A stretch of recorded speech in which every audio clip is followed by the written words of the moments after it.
Réplica a la carta llamada Del Fundamento, tomado de las revisiones 228.1.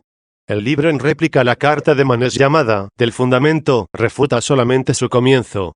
Pero en el resto de la misma, donde me pareció oportuno, puse unas notas al margen con las que se la derriba completamente. Ellas me habrían servido de orientación, si alguna vez hubiese tenido el tiempo para refutarla en su totalidad. 2. Este libro empieza con estas palabras: Unum verum Deum omnipotentem. Hay que buscar la curación, no la perdición de los herejes. 1. He suplicado y suplico al único y verdadero Dios todopoderoso de quien, por quien y en quien existen todas las cosas, que me otorgue un espíritu pacífico y sereno que piense más en corregiros que en derribaros, a la hora de refutar y rebatir vuestra herejía, a la que quizá también vosotros, oh maniqueos, os adheristeis más por imprudencia que por malicia. Pues aunque el Señor derribe por medio de sus siervos el error, manda que a los hombres, en cuanto hombres, se les corrija y no que se les procure la perdición. Todo castigo que impone Dios antes del último juicio, ya por medio de los malos, ya por medio de los justos, sea que ellos lo ignoren sea que lo sepan, ya en privado ya en público, hay que creer que no está dirigido a la perdición de los hombres, sino que tiene valor de medicina. Quienes la rechacen se están preparando para el tormento final. En nuestro universo hay unas cosas que sirven para castigo corporal, como el fuego, el veneno, la enfermedad y cosas por el estilo, y otras con las que el alma se castiga a sí misma no con molestias en su cuerpo, sino con los lazos de sus apetencias, como es el daño en sus bienes, el exilio, la pérdida de los padres, las afrentas y realidades semejantes. Otras cosas, por el contrario, no son tormentos, sino lenitivos y calmantes para los que sufren, como los consuelos, los ánimos, las discusiones y cosas parecidas. De todas ellas, unas las obra la suma justicia de Dios mediante los malos, sin que ellos se den cuenta, y otras por los buenos, sabiéndolo ellos. Tarea mía fue solo elegir y desear lo mejor para tener acceso a vuestra corrección, no con ánimo de polemizar, de rivalizar o de perseguiros, sino consolándoos con mansedumbre, exhortándoos con benevolencia y discutiendo con suavidad, según está escrito: ¿no conviene que el siervo del Señor entre en disputas? Antes bien, sea manso con todos, dócil, paciente, y corrija con modestia a quienes tienen otras opiniones. 1. Cosa mía fue querer y solicitar este papel. A Dios incumbe otorgar lo que es bueno a quienes lo quieren y lo piden. Los maniqueos han de ser tratados con dulzura. 2.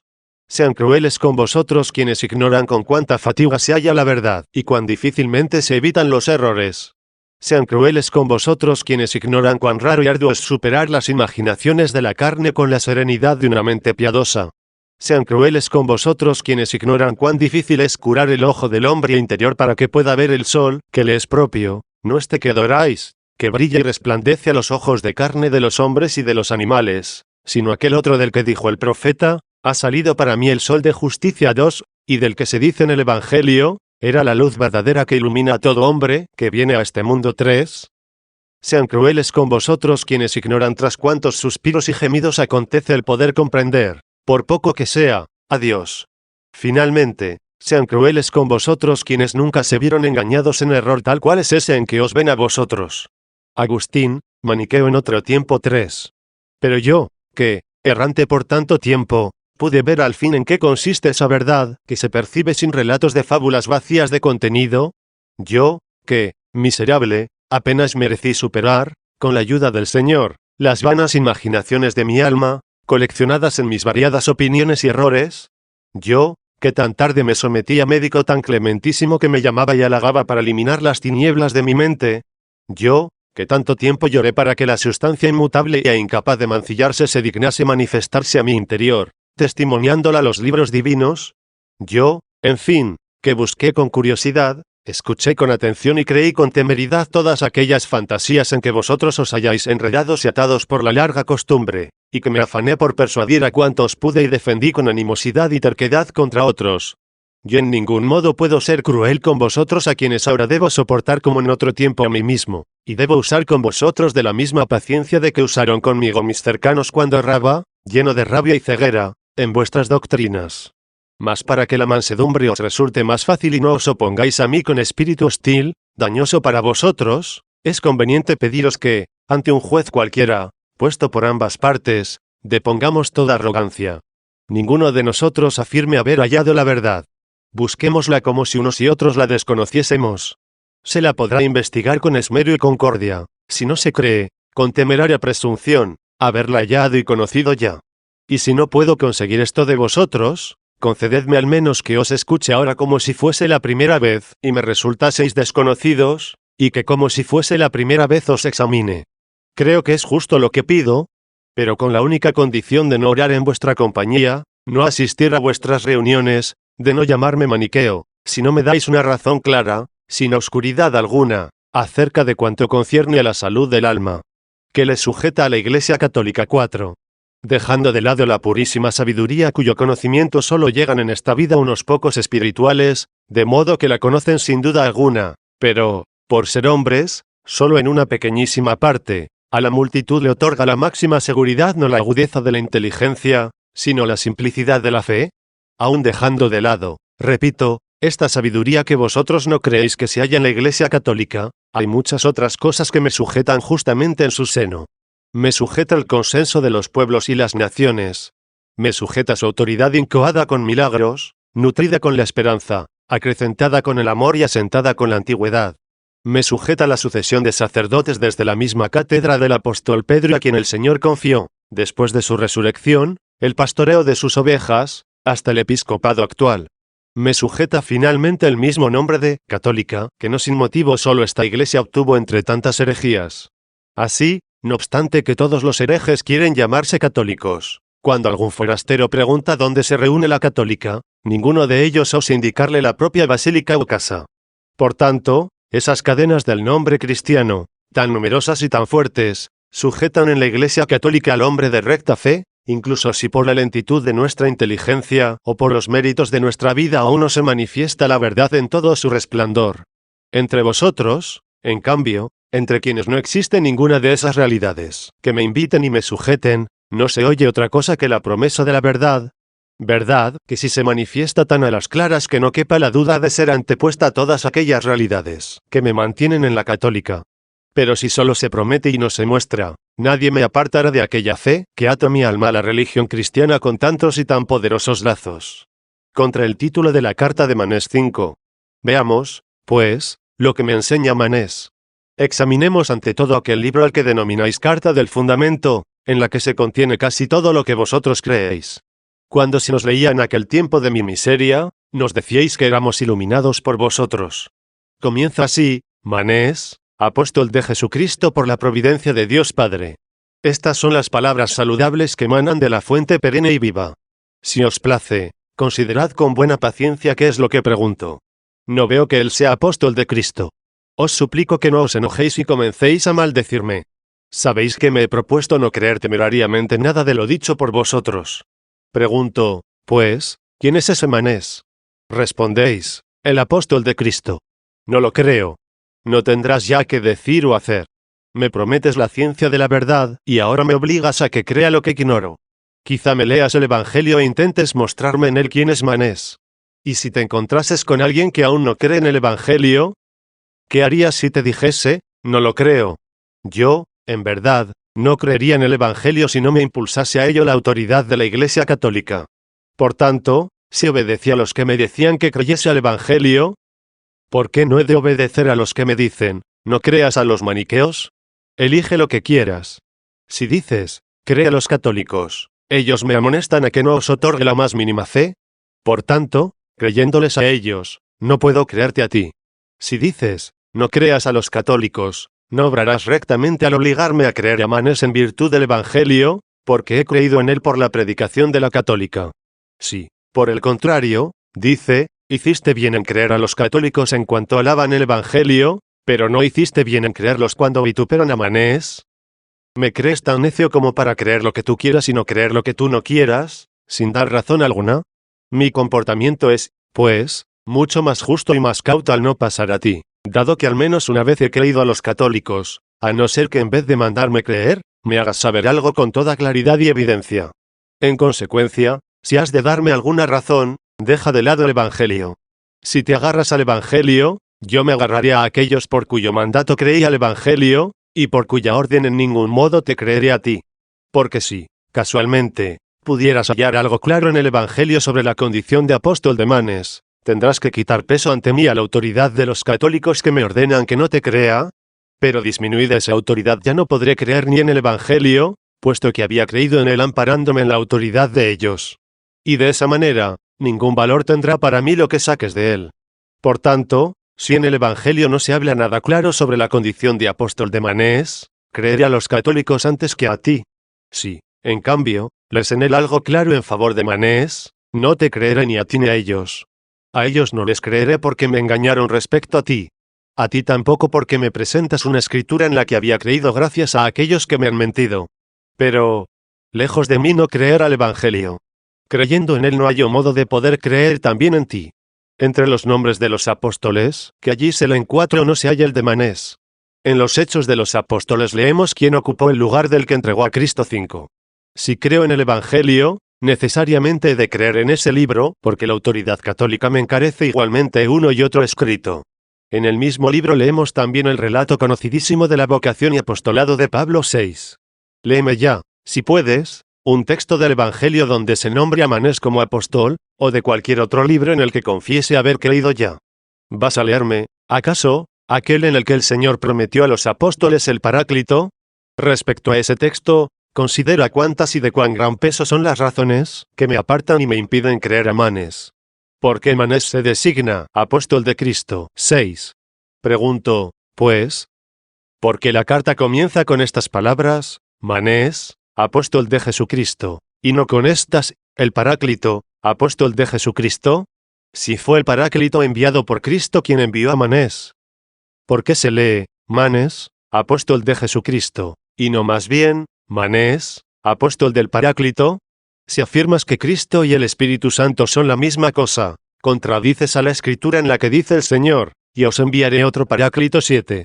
Si, por el contrario, piensas que el nombre de Cristo está bien puesto ahí, no porque Cristo sea el mismo sujeto que el Paráclito, sino porque uno y otro son de la misma sustancia, es decir, no porque sean uno, sino porque son una misma cosa. También Pablo podría decir, Pablo, apóstol de Dios Padre, puesto que el Señor dijo, yo y el Padre somos una sola cosa 8. Pero nunca habla de esa manera, y ningún otro apóstol se llama apóstol del Padre. ¿Qué significa, pues, esta novedad? ¿No os parece que huele a no sé qué engaño? Si opinaba que no había diferencia, ¿por qué no se denomina indistintamente en unas cartas apóstol de Cristo y en otras del Paráclito? Yo, siempre que le he oído llamarse apóstol de Cristo, nunca del Paráclito. ¿Cuál piensas que es la causa de ello, sino que la soberbia, madre de todas las herejías, indujo a ese hombre a querer presentarse no como enviado por el Paráclito, sino como asumido por él, hasta el punto de llamarse a sí mismo el Paráclito? Como el hombre Jesucristo no fue enviado por el Hijo de Dios, es decir, por el poder y la sabiduría de Dios por la que fueron hechas todas las cosas, sino, de acuerdo con la fe católica, asumido de tal forma que Él es el mismo Hijo de Dios, es decir, que en Él se hizo presente la sabiduría de Dios para sanar a los pecadores, así también Manés quiso parecer como asumido por el Espíritu Santo prometido por Cristo, de forma que cuando oímos que Manés es el Espíritu Santo, comprendamos que es apóstol de Jesucristo, es decir, enviado por Jesucristo, que había prometido su envío futuro. Audacia singular y sacrilegio inefable. Los maniqueos creyeron que Manés era el Espíritu Santo 7. Con todo, teniendo en cuenta que, por confesión vuestra, el Padre, el Hijo y el Espíritu Santo se hallan unidos por una naturaleza idéntica, yo pregunto, ¿por qué no consideráis como cosa deshonrosa proclamar que el hombre Manés, asumido por el Espíritu Santo, nació de la unión de ambos sexos, si teméis creer que haya nacido de una virgen el hombre asumido por la sabiduría unigénita de Dios? Si la carne humana, si la unión con varón, si el seno de una mujer no pudo mancillar al Espíritu Santo, ¿cómo pudo mancillar a la sabiduría de Dios el seno de una virgen? Así pues, ese Manés que pone su gloria en la vinculación con el Espíritu Santo y en el apoyo del texto evangélico ha de concedernos necesariamente que fue enviado o asumido por el Espíritu Santo. Si fue enviado, ha de proclamarse apóstol del Paráclito. Si asumido, conceda que haya tenido madre humana el hombre asumido por el Hijo unigénito de Dios. Si concede que ha tenido padre aquel a quien asumió el Espíritu Santo. Crea que la virginidad de María no mancilló la palabra de Dios, si nos exhorta a creer que la unión carnal de los padres de Manés no pudo mancillar al Espíritu Santo. Y si decís que el Espíritu Santo asumió a Manés, no cuando estaba en el seno de su madre o incluso antes, sino después de haber nacido, Me basta que admitáis que tuvo carne originada de la unión del varón y de la mujer. Si vosotros no teméis a las entrañas y a la sangre de Manés, que procede de la unión carnal humana, ni los intestinos llenos de suciedad de que era portadora aquella carne, y no creéis que todas estas cosas hayan contaminado al Espíritu Santo, que, a vuestro parecer, asumió a aquel hombre? ¿Por qué he de temer yo el seno virginal y los miembros genitales intactos? ¿Y por qué no he de creer más bien que la sabiduría de Dios permaneció, una vez asumido el hombre, inmaculada y pura en las mismas entrañas maternas? Sea que vuestro Manés se considere enviado, sea que se considere asumido por el Espíritu Santo, ni una ni otra cosa podrá obtener para sí. Por eso, yo, hecho ya más cauto, no creo ni que haya sido enviado ni que haya sido asumido. La fiesta de la muerte de Manés 8. A continuación añadió, por la providencia de Dios Padre. ¿Qué otra cosa pretendía con estas palabras, al nombrar a Jesucristo de quien se dice apóstol, y a Dios Padre, por cuya providencia afirma que le envió el Hijo, sino que le creyéramos que Él era el tercero, es decir, el Espíritu Santo? Así escribe, en efecto, Manés, apóstol de Jesucristo por la providencia de Dios Padre. No aparece nombrado el Espíritu Santo, a quien debió mencionar sobre todo quien nos encarece su condición de apóstol amparándose en la promesa del Paráclito, para aplastar a los ignorantes con la autoridad evangélica. Cuando se os pregunta, respondéis que ciertamente al nombrar a Manés como apóstol se nombra al Espíritu Santo Paráclito, que se dignó venir a él. Volviendo a lo de antes, pregunto por qué sentís ese horror cuando la católica proclama que nació de una virgen aquel en quien vino la sabiduría divina, si no os horroriza lo más mínimo el que haya nacido de una mujer unida al varón aquel en quien pregonáis que vino el Espíritu Santo. No sé qué otra cosa pueda sospechar, sino que ese Manés que busca tener acceso a los ignorantes sirviéndose del nombre de Cristo quiso ser adorado en vez del mismo Cristo. Diré en pocas palabras en qué se basa mi conjetura.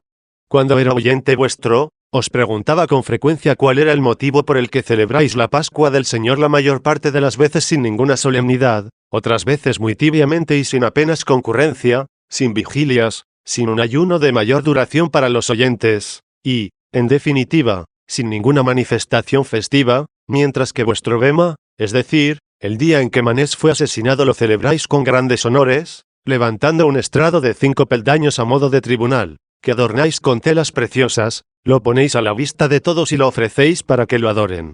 Cuando hacía tal pregunta se me respondía que había que celebrar el día de la pasión de quien había padecido la pasión en verdad.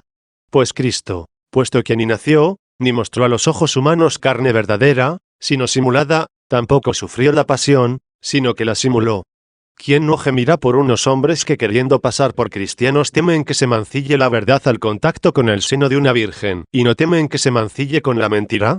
Mas, para volver al asunto, ¿quién, si lo considera atentamente, no sospechará que Manés negó que Cristo hubiera nacido de mujer y que tuviera carne humana para evitar que quienes creyesen en él celebrasen su pasión, que ya es la máxima fiesta de todo el orbe, y que no se celebrase con tanta devoción y con la solemnidad deseada el día de su propia muerte?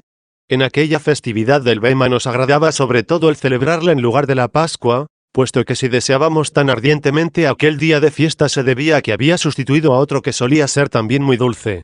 ¿Cuándo fue enviado el Espíritu Santo 9? Quizá me preguntes, ¿cuándo vino el Paráclito prometido por el Señor? Si no tuviese otra cosa que creer al respecto, antes de conceder que ya había venido a través de Manés, esperaría todavía su llegada. Pero ahora que con toda claridad se pregona en los Hechos de los Apóstoles la llegada del Espíritu Santo, ¿qué necesidad puede obligarme a creer con tanto riesgo y facilidad a los herejes? En el libro mencionado está escrito, primeramente, oh Teófilo, hablé sobre todo lo que Jesús comenzó a hacer y a enseñar en el día en que eligió a los apóstoles por el Espíritu Santo, y les mandó predicar el Evangelio. A ellos se manifestó vivo después de su pasión con muchas pruebas. Se les apareció durante 40 días, instruyéndoles acerca del reino de Dios. Narré cómo vivió con ellos y les mandó que no se alejasen de Jerusalén, sino que esperasen la promesa del Padre que habéis oído, les dijo, de mi boca. Porque Juan bautizó ciertamente con agua, mas vosotros comenzaréis a ser bautizados con el Espíritu Santo que vais a recibir después de no muchos días, en el día de Pentecostés. Ellos vinieron y les interrogaban diciéndole, Señor, ¿restablecerás en este tiempo el reino de Israel? ¿Cuándo? Pero él les contestó, nadie puede conocer el momento que el Padre dejó en su poder, Pero recibiréis el poder del Espíritu Santo que vendrá sobre vosotros y seréis mis testigos en Jerusalén, en toda Judea y Samaria, llegando hasta toda la tierra. 9. Aquí tienes el momento en que recordó a los discípulos la promesa del Padre que, acerca de la venida del Espíritu Santo, habían oído de su boca. Veamos ahora cuándo fue enviado. Poco después sigue con estas palabras: en aquel tiempo, cuando llegó el día de Pentecostés, se hallaban todos reunidos en unidad con unos mismos sentimientos, y de repente se produjo un sonido procedente del cielo, como si soplase un viento impetuoso, y llenó todo aquel lugar en que estaban sentados. Y vieron diversas lenguas como de fuego, que se posó sobre cada uno de ellos. Y se llenaron todos del Espíritu Santo y comenzaron a hablar en lenguas, según el Espíritu les concedía el pronunciarlas. En Jerusalén había habitantes de Judea, hombres de todas las naciones que existen bajo el cielo. Y como se corriese la voz, se reunió una gran muchedumbre que se llenó de pavor, porque cada uno los oía hablar en su idioma y en sus lenguas. Se llenaban de estupor y admiración, diciéndose unos a otros: ¿no son galileos estos que hablan? ¿Cómo reconocemos en ellos el idioma en que hemos nacido? Partos, medas, elamitas, y los habitantes de Mesopotamia, Armenia, Capadocia, Ponto, Asia, Frigia y Panfilia, Egipto y las regiones de África que están junto a Cirene. Los romanos allí presentes, los judíos del país, los cretenses y los árabes, todos los oían proclamar las maravillas de Dios en sus propias lenguas. Llenos de estupor, dudaban sobre lo acontecido, preguntándose: ¿qué significa esto? Otros, en cambio, se mofaban de ellos diciendo: todos ellos están cargados de vino. 10. He aquí cuando vino el Espíritu Santo. ¿Qué más queréis?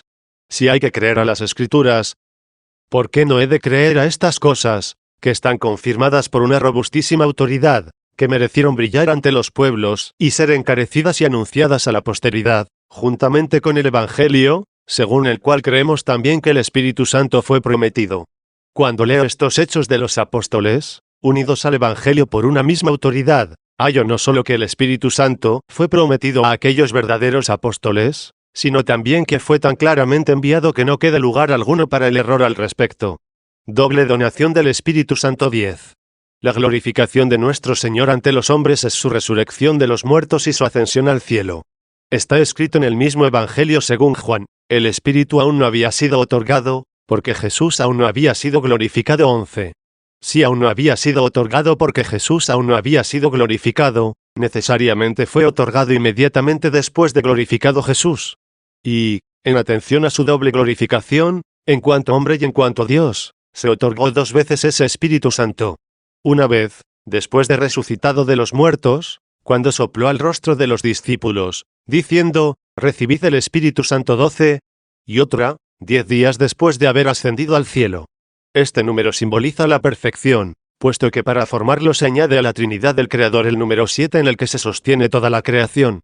Muchos son los comentarios escritos sobre estos temas con piedad y prudencia por varones llenos de espíritu.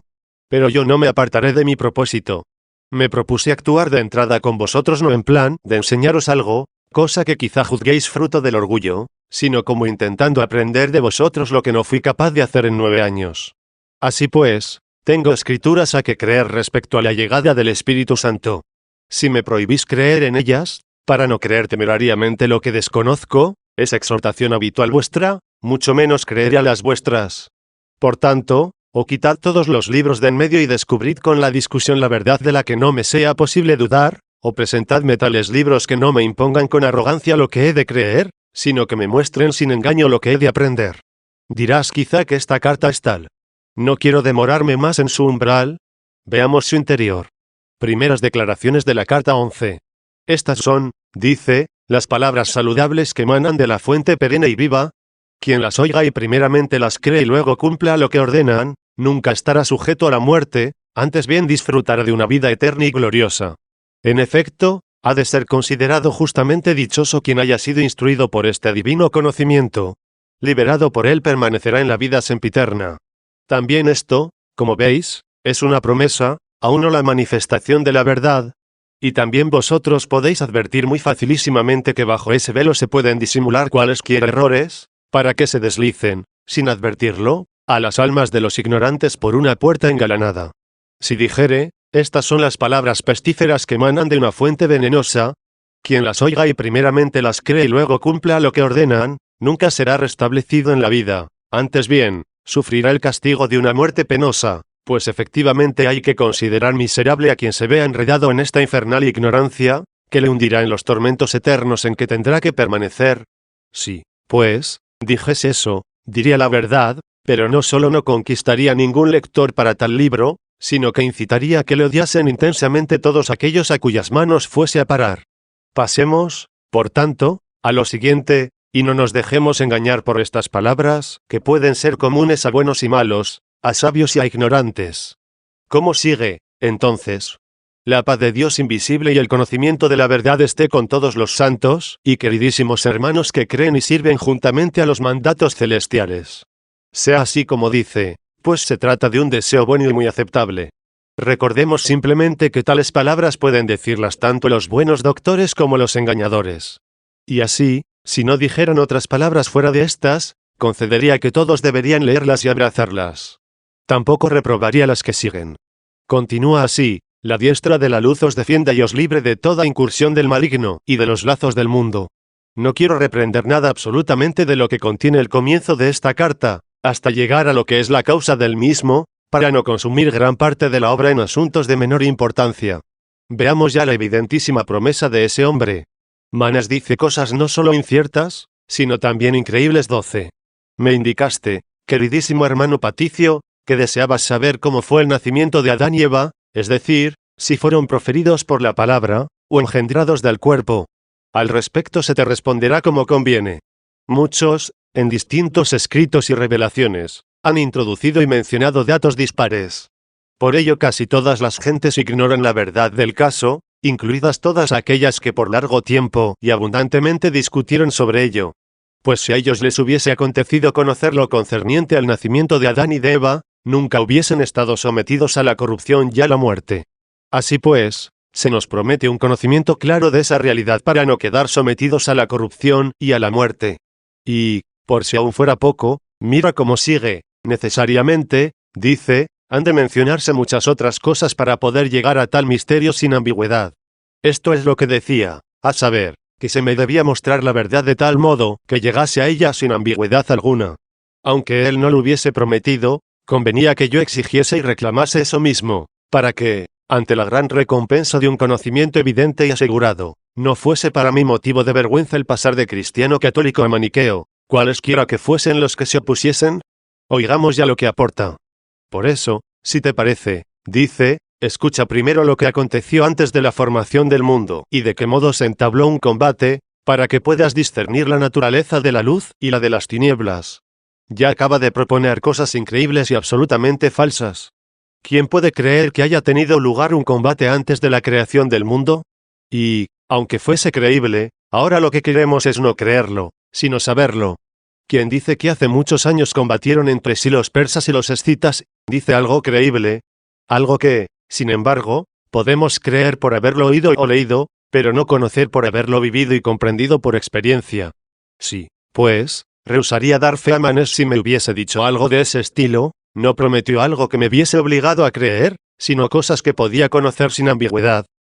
Como no voy a rehusarle mi asentimiento, si no solo dice cosas inciertas, sino incluso increíbles. Pero, ¿qué estoy diciendo? ¿Y si adujera algunas razones que lo hiciera evidente y comprensible?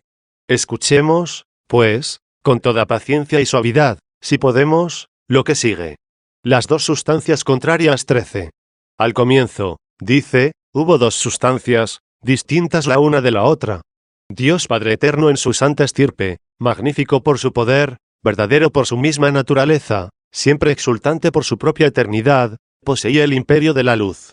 Él contenía en sí la sabiduría y los sentidos de la vida, por los que abarca también los 12 miembros de su luz, es decir, las riquezas desbordantes de su propio reino. En cada uno de esos reinos están escondidos miles de innumerables e inmensos tesoros. El mismo Padre, el primero en la alabanza, inabarcable por su grandeza, tiene unidos así los siglos bienaventurados y gloriosos, no estimables por su número ni por su duración, con los cuales vive el mismo Padre y engendrador, santo y resplandeciente, sin que se halle nadie indigente o inferior en sus insignes reinos. Sus resplandecientes reinos están fundamentados sobre la tierra luminosa y bienaventurada, de modo que nadie podrá nunca ni agitarlos ni sacudirlos. ¿Cómo me probará tales cosas? ¿O cómo las conoció él mismo? No me aterrorices con el nombre del Paráclito.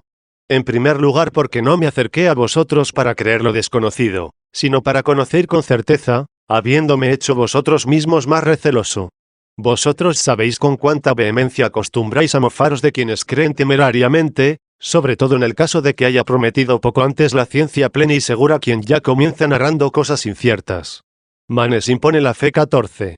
Luego, porque si me imponéis el que crea, me aterroriza aún más aquella escritura en la que leo que ya vino el Espíritu Santo e inspiró a los apóstoles 13, a quienes el Señor había prometido enviarlo 14.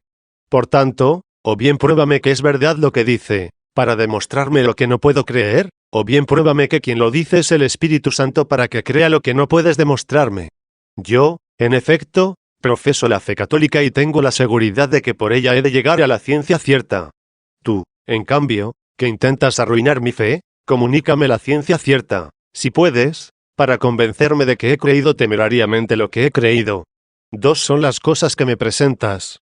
Una, dices que es el Espíritu Santo quien habla, y otra, afirmas que lo que dice es evidente. Una y otra cosa debí conocerlas de ti sin que me quedase duda alguna. Pero no soy avaro, muéstrame tan solo una de ellas. Muéstrame que Manés es el Espíritu Santo y creeré que es verdad todo lo que dice, aunque ignore si es así. O muéstrame que es verdad todo lo que dice, y creeré que es el Espíritu Santo, aunque lo ignore. Puedo comportarme contigo de forma más justa y benévola. Pero tú no eres capaz de mostrarme ni una cosa, ni otra. No has elegido otra cosa sino alabar lo que crees tú y mofarte de lo que creo yo.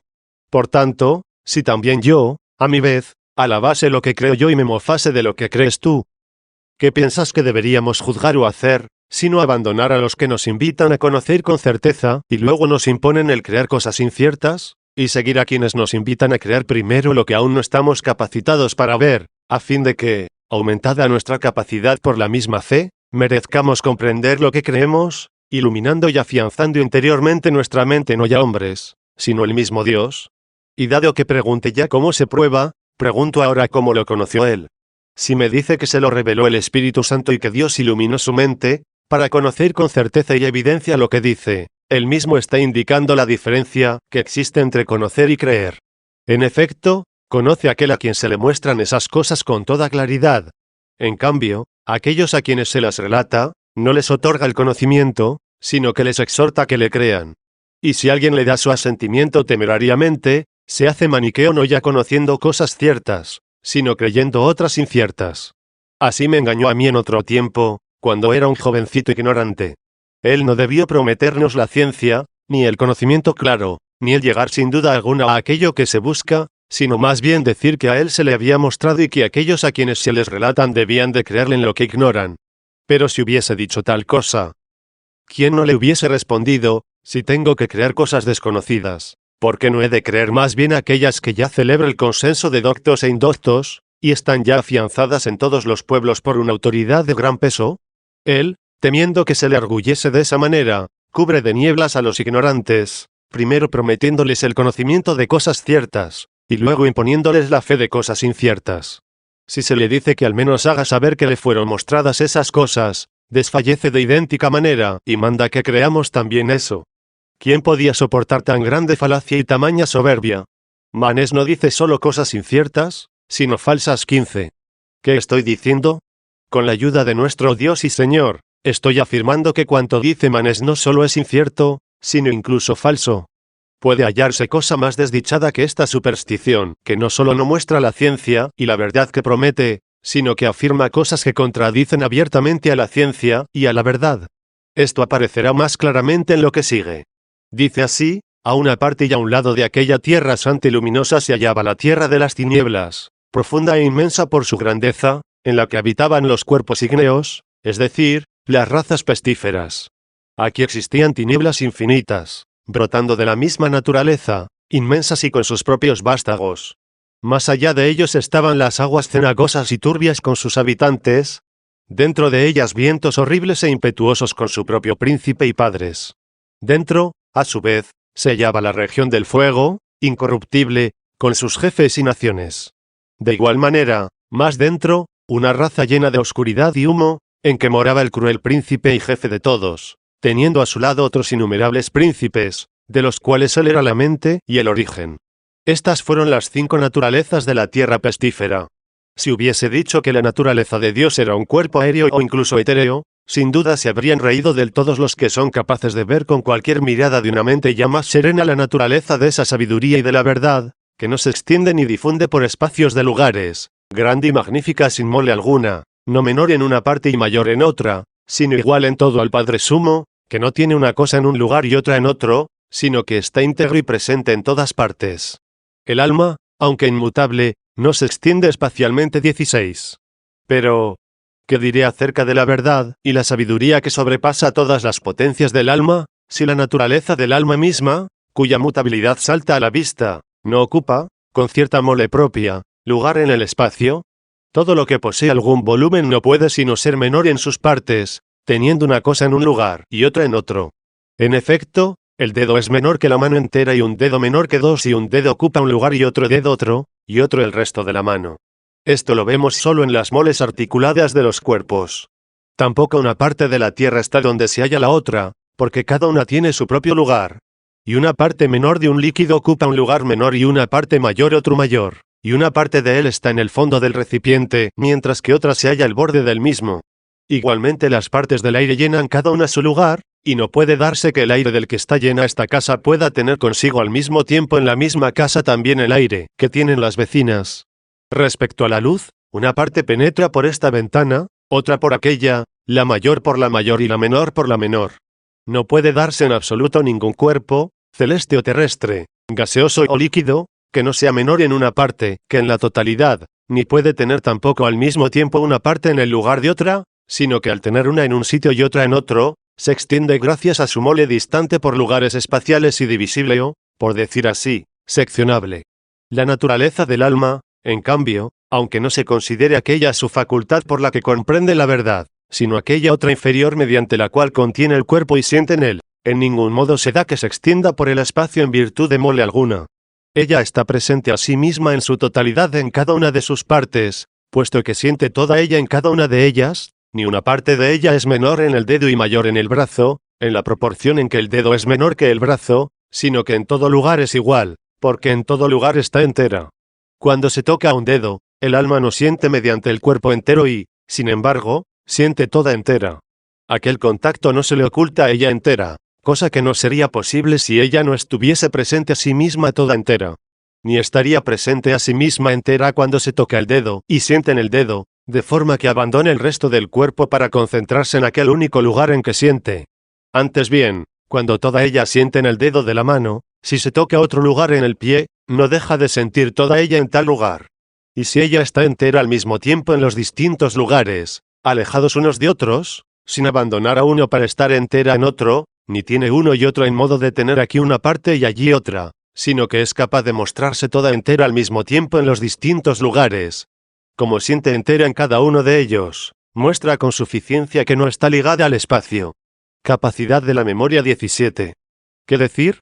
Si pensamos en su memoria, no la referida a las realidades inteligibles, sino la referida a estas corpóreas que vemos que tienen también las bestias, pues los jumentos caminan sin equivocarse por los parajes conocidos, las bestias vuelven a sus madrigueras, los perros reconocen los cuerpos de sus amos y durmiendo emiten sonidos, y a veces hasta rompen a ladrar, cosa que no podrían hacer si no hallasen en su memoria las imágenes de las cosas vistas, o de algún modo percibidas por el cuerpo. ¿Quién será capaz de considerar cómo se merece de dónde se toman esas imágenes, dónde se tienen y de dónde se forman? En efecto, si no pudiesen ser mayores de lo que admite el volumen de nuestro cuerpo, alguien podría decir que el alma forma y guarda esas imágenes en los espacios interiores de su cuerpo dentro del cual ella misma se encuentra. Mas, no obstante que el cuerpo ocupa una pequeñísima parte de la tierra, el alma quiso formar imágenes de las inmensas regiones del cielo y de la tierra, para las cuales no resulta estrecha ni cuando se van o se suceden en tropel. Por aquí muestra que ella no estaba extendida por lugares, puesto que no son las imágenes de esos lugares ingentes las que en cierto modo la cogen a ella, sino ella a esas imágenes, no en seno alguno, sino en virtud de una fuerza y poder admirable por la que está capacitada para añadirles o quitarles algo, reducirlas a muy poco o extenderlas y ordenarlas por espacios inmensos, según quiera, y cambiarlas, multiplicarlas y reducirlas de nuevo a muy pocas o a una sola. El alma juzga de la verdad de las cosas, y de sí misma. 18. ¿Qué he de decir ya de aquella facultad por la que se comprende la verdad, y por la que resiste con gran vivacidad a estas mismas imágenes, figuras obtenidas mediante los sentidos del cuerpo, que se le ofrecen como si fuesen verdad? Mediante ella se ve que una es, por ejemplo, la auténtica Cartago y otra la que se crea con la imaginación, modificándola con suma facilidad según su capricho. De ella proceden fácilmente mundos innumerables por los que vagó sin límite la imaginación de Epicuro, y, para no alargarme, de ella procede fácilmente también esa tierra de la luz difusa por espacios infinitos y los 5 antros de la raza de las tinieblas con sus habitantes, en los que las fantasías de Manes osaron usurpar para sí el nombre de la verdad. ¿Qué cosa es, pues, esa facultad que discierne todo esto? Sea lo grande que sea, es mayor que todas estas cosas, y se piensa en ella sin necesidad de imaginarla. Haya espacios para ella, si puedes. Extiéndela por lugares y alárgala con la hinchazón de una mola infinita. Si piensas bien, no lo puedes hacer. Cualquier cosa que se te ocurra, con la misma imaginación juzgas que se puede dividir en partes, y haces unas mayores, otras menores, a tu gusto. Y ves también que eso mismo con lo que juzgas tales cosas es superior a ellas, no por altura local, sino por la dignidad que le otorgan sus posibilidades. Si el alma no se extiende en el espacio, menos Dios. 19. Por lo tanto, si experimentas que el alma, tantas veces mudable ya por la turba de los distintos quereres, ya por los afectos que ceden ante la abundancia o escasez de cosas, ya por los mismos innumerables juegos de las fantasías, ya porque se olvida y se acuerda, sabe o es ignorante, si experimentamos que el alma, tan mudable, como dije, por estos y otros movimientos parecidos, no se difunde ni extiende por lugares, sino que sobrepasa todos esos espacios por la vivacidad de su poder, ¿qué se puede pensar o cómo valorar al mismo Dios, quien permaneciendo intocado e inmutable por encima de todas las mentes racionales, da a cada uno lo que se le ha de dar? Al alma le es más fácil hablarle que verlo, y habla de él tanto menos cuanto más puramente es capaz de verlo.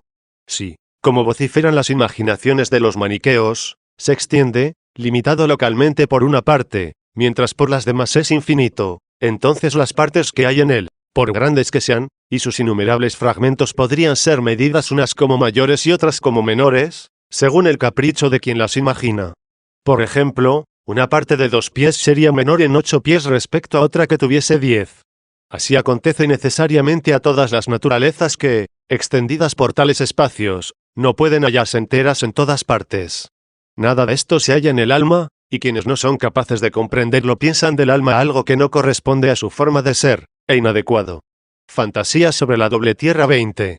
Sin embargo, quizá no haya que obrar así con los espíritus carnales, y sea preferible descender al nivel de las ideas de aquellos que o no se atreven o no pueden alcanzar con su mente la naturaleza incorpórea y espiritual, de forma que ni siquiera reflexionan con el pensamiento sobre su propio pensamiento, y no advierten que, sin espacio alguno de lugar, juzga sobre los mismos espacios locales. Descendamos, pues, hasta el nivel de sus ideas y preguntémosles, junto a qué parte y a qué lado de aquella tierra luminosa y santa, como dice Manés, estaba la tierra de las tinieblas. Dice así, a una parte y a un lado, sin indicar a qué parte o a qué lado, si el derecho o el izquierdo. Pero, elijan el que elijan, es a todas luces claro que no puede hablarse de un lado, sino donde hay un segundo lado. En cambio, donde hay 3 o más lados, o bien se concibe el ámbito de una figura como limitado por todas partes, o se aparece como ilimitado por alguna de sus partes, es de todo punto necesario que tenga límites allí donde se habla de lados. Si a un lado estaba la tierra de las tinieblas, digan, pues, que limitaba con la tierra de la luz en el otro u otros lados. No lo dicen, pero cuando se les fuerza ello, afirman que los restantes lados de la que llaman tierra de la luz son infinitos, o sea que se extienden por espacios ilimitados y ningún fin les acota. No comprenden que en este caso ya no hay lados, y esto es evidente a cualquier persona por tarda de ingenio que sea, pues solo habría lados si estuviese acotado por límites. ¿Y qué me importa, dice, el que no haya lados? Al decir a una parte y a un lado, estabas obligado a pensar también en una segunda o más partes o lados. Si solo había un lado, debió haber dicho al lado, no a un lado. Así, refiriéndonos a nuestro cuerpo, decimos que algo está junto a un ojo porque hay un segundo, o junto a una tetilla porque hay otra. Si, en cambio, Decimos, junto a una nariz, o junto a un ombligo, se reirán de nosotros doctos e indoctos, puesto que no hay más que uno y uno. Pero no te apuro con palabras, pues quizá al decir un lado quisiste indicar el único lado. La tierra de la luz sería corpórea. 21. ¿Qué había, pues, confinando con aquel lado de la tierra a la que llamas luminosa y santa? La tierra de las tinieblas, responde. ¿Qué has dicho? Respecto a esta tierra me concedes al menos que era corpórea. No puedes no concederlo, puesto que proclamas que todos los cuerpos traen su origen de ella. Entonces, ¿qué? Os pregunto. Aunque seáis hombres rudos y carnales, ¿no habéis advertido alguna vez que estas dos tierras no pueden confinar la una con la otra si no son ambas corpóreas? Si ello es así, ¿por qué se nos decía a nosotros, salidos del camino por no sé qué ceguera, que sólo la tierra de las tinieblas había sido o era corpórea, mientras que había que creer que la llamada por vosotros tierra de la luz era incorpórea y espiritual? Despertemos ya, hombres buenos, y, al menos una vez avisados, advirtamos, cosa facilísima, que dos tierras no pueden confinar por sus lados a no ser que sean cuerpos. Si también para esto somos duros y torpes, pregunto si la tierra de las tinieblas tuvo igualmente solo un lado y en el resto era infinita como la tierra de la luz. ¿No lo creen así? Pues temen que parezca igual a Dios. Mantienen que carece de límites en profundidad y en longitud, mientras que por encima existe el vacío infinito. Y para que no parezca que la tierra de las tinieblas es simple respecto a la de la luz que es doble, la limitan todavía por dos lados. Con este ejemplo se puede ver más fácilmente lo dicho. Piensa en una hogaza de pan hecha con 4 partes en forma de cruz, 3 de las cuales fueran blancas y una negra. Ahora elimina toda distinción de las 3 partes blancas e imagina las infinitas en las 3 direcciones, hacia arriba, hacia abajo y hacia atrás. Así creen ellos que es la tierra de la luz. El otro cuarto, de color negro, imagina lo infinito hacia abajo y hacia atrás, pero teniendo encima de sí un vacío inmenso, así piensan que es la tierra de las tinieblas. Estas cosas las revelan, como si fueran secretos, a quienes ponen suma atención e investigan con afán. Figuración plástica 22. Sin embargo, si ello es así, resulta que a la tierra de las tinieblas la toca la tierra de la luz por dos lados, y si la toca por dos lados, también ella toca a la otra por dos lados. Ciertamente, a un lado estaba la tierra de las tinieblas. Luego aparece también cuán fea es la forma que posee la tierra de la luz, como la de una pezuña hendida por una cierta cuña negra que se estrecha en dirección hacia abajo, limitada solamente por el lugar por donde está hendida, abierta y descubierta por arriba, interponiéndose el vacío. Todo el espacio que está por encima de la superficie de la tierra de las tinieblas es infinito. Además, cuánto mejor resulta ser la forma de la tierra de las tinieblas. Si ella hiende, la otra es hendida. Si ella se introduce, la otra se entreabre. Ella no deja en sí espacio alguno vacío, la otra únicamente no está hueca por la parte inferior, en que la llena la cuña enemiga.